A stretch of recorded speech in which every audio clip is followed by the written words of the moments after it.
Yaradan sevmemedeyim.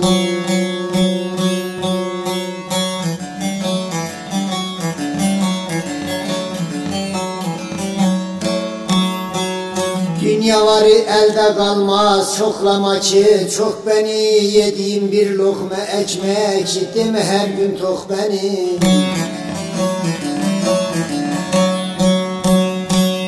El emeği alın ter, çalış kazan sendeyim. Harama göz dikmiş isem ateş bir yak benim aman. Yaralı günlay ha gün.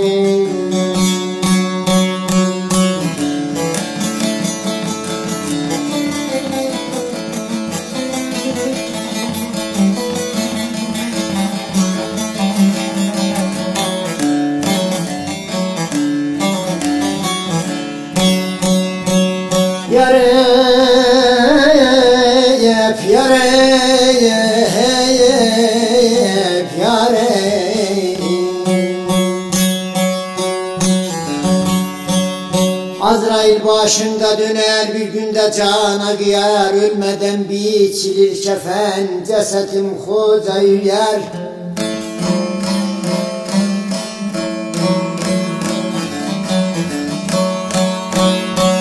Toplanıp angonu komşu götürüp kabre koyar. Gelip giden misafirler diyerler ki yok benim amanayım. Yaralı canım ay, yaralı gönül aha gönül, yaman ölsün ay.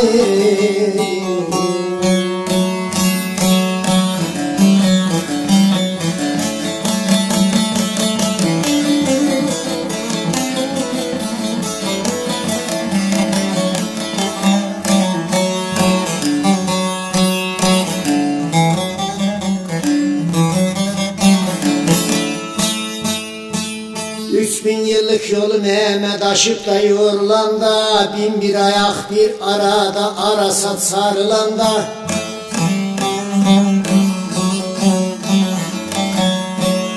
Kurulup nizam terazi suvallar sorulanda, tartılır günah sevabım, yargılar ki hak benim aman ayman. Yaralı canım ay.